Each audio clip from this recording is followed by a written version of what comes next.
दोस्तों नमस्कार, मैं हूं शीतला तिवारी। आइए एक बार बिहार के भरत तिवारी मामले में फिर बात कर लिया जाए। अब भरत तिवारी वाले मामले में आपने देखा कि इनकाउंटर के नाम पर भरत की हत्या तो कर ही दी गई, उसकी जांच चल रही है। जांच पड़ताल में तमाम लोग जो है आ रहे हैं, अधिकारी भी जांच कर रहे हैं और हाई कोर्ट के जो है रिटायर्ड जज भी जांच कर रहे हैं। आपने यह भी देखा है, लेकिन जो विपत्ति है भरत तिवारी के परिवार की, वह जो है कम होने का नाम नहीं ले रही। अब ये कहा जा रहा है कि कुछ लोगों की जो है बगैर नंबर प्लेट की कार जो है वह रेकी कर रही है। यानी भरत तिवारी के घर के चारों तरफ रात्रि के 12 से 2 बजे के बीच जो है कार आती है और उसके बाद जो है वह भरत तिवारी के घर में रेकी करती है। वह पता करती है, देखती है कि कहाँ कैसे क्या है।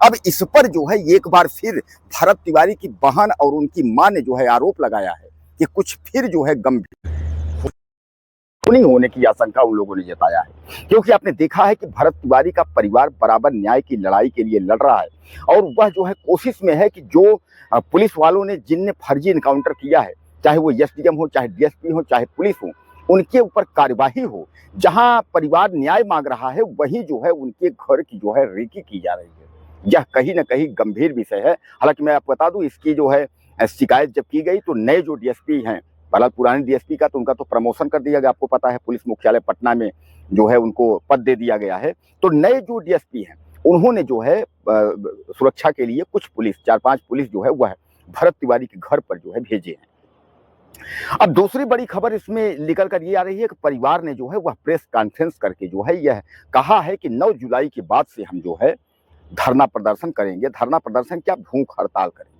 भूख हड़ताल हम इसलिए करेंगे कि जो गांव के दोषी लोगों को, जो पुलिस ने जो है 50 से ज्यादा लोगों को अज्ञात में एफआईआर दर्ज किया है, उनके नाम काटे जाएं, क्योंकि वह निर्दोष है और उन बेचारों के ऊपर जो है क्यों मुकदमा किया गया, इसलिए उसके बाद जो है जो पुलिस वाले दोषी हैं उनके ऊपर गंभीर धाराओं में जो है वह कार्यवाही हो, उनको जेल भेजने की कार्यवाही, यानी जो है उन्हें छोड़ा न जाए, उन्हें हर स्थिति में जो है किसी भी स्थिति में उन्हें न छोड़ा जाए, उन्हें जेल भेजा जाए।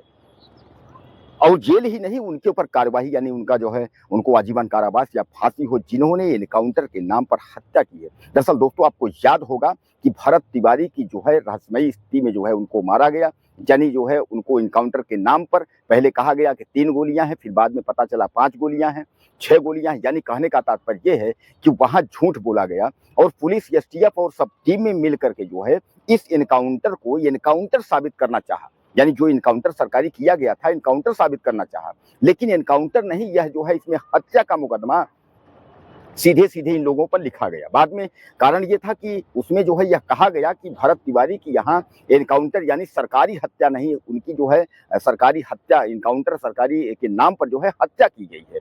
और एक ही सवाल है, जो सवाल ये है कि आखिर जब भरत तिवारी ने बंदूक फेंक दिया तो आपने एनकाउंटर क्यों किया, आपने हत्या क्यों किया? बस इसी सवाल का जवाब जो है न तो पटना पुलिस के पास है, न तो मुख्यमंत्री के पास है, न तो किसी नेता के पास है, किसी के भी पास नहीं है।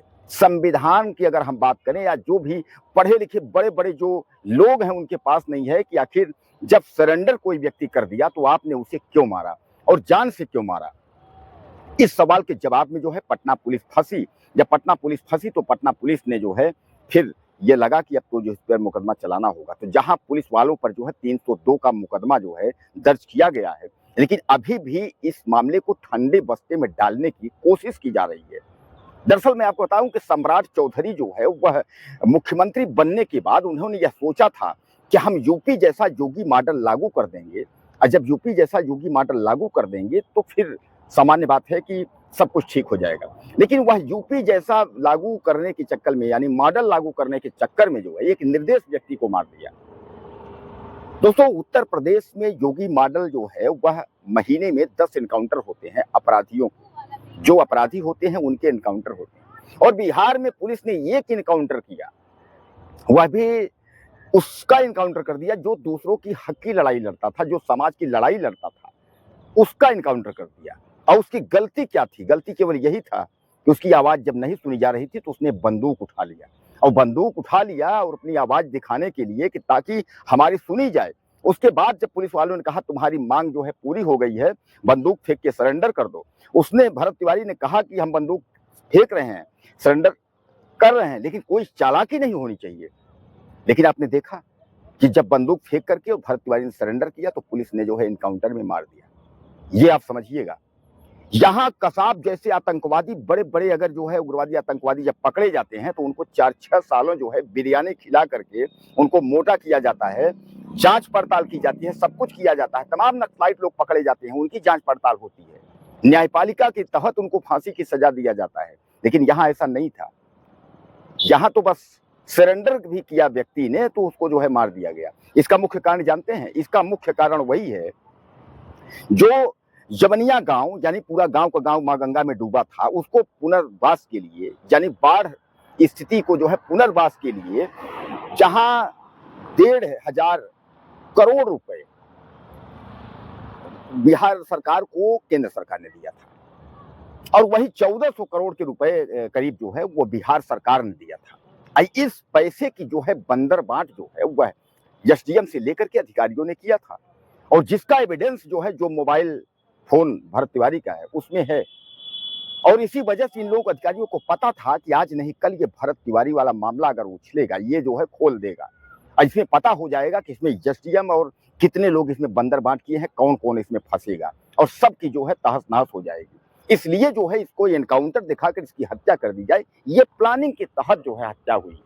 तो भरत तिवारी को जो है वो सिस्टम ने मार दिया है और अपना जो है अपना नंगापन बचाने के लिए कि हम जो है हमारा पोल ना खुले, इसलिए भरत तिवारी को मार दिया गया। और आपने देखा जब भरत तिवारी के जो है पता चला कि उनका जो है स्मारक बनने की स्थिति आई तो बिहार सरकार ने कहा कि सरकारी जमीन है, एनओसी लेना पड़ेगा, बगैर एनओसी के जो है आप स्मारक नहीं बना सकते हैं। यानी कहने का तात्पर्य यह है कि हर तरीके से जो है कुचलने की व्यवस्था की गई, लेकिन ऐसा कुछ नहीं हुआ। भरत तिवारी का फिर से उठा करके देख लीजिए, वह जो है बागेश्वर धाम वहां भी जाता था, बागेश्वर धाम भी जो है वो भारत राष्ट्र हिंदू राष्ट्र की बात वहां भी करता था, धर्म को लेकर के वहां भी लोगों की लड़ाई लड़ रहा था। उसको क्या चाहिए थी? वो तो शादी भी नहीं किया था, शादी करना भी नहीं चाहता था। बहरहाल जो भी सरकार ने किया और जो इस पर दोषी हैं उन पर कार्यवाही आज नहीं कल जरूर होगी और कार्यवाही होगी। चिराग पासवान ने यह साफ तौर पर कह दिया है। इसके लिए हम बात करेंगे कि जिस डीएसपी का आपने प्रमोशन किया है उसका जो है वो हत्या के केस में उस पर मुकदमा चलाइए, चाहे एसडीएम हो, चाहे डीएम हो, चाहे जो कुछ भी जो भी अधिकारी इसमें है, और स्वच्छ रूप से अगर जांच होगी दोस्तों, इसमें जो है बहुत सारे लोग पकड़े जाएंगे और नेताओं का भी नाम आएगा।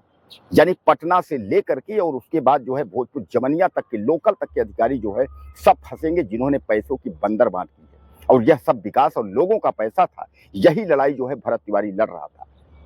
तो बहरहाल एक बार फिर जो है भरत तिवारी के घर पर संकट मंडरा रहा है। उनकी बहनों को, उनके पिता को निशाना बनाने जाने की कोशिश हो रही है। अब यह कौन लोग हैं कि जो लोग जो है यह न्याय की लड़ाई लड़ने वाला परिवार को जो है खत्म करना चाहते हैं? बहरहाल आप लोग कुछ कहना चाहते हो तो आप ज़्यादा से ज़्यादा मुझे कमेंट बॉक्स में मैसेज करें। आपके मैसेज का मुझे इंतजार रहेगा। अगले वीडियो में फिर मिलते हैं। नमस्कार।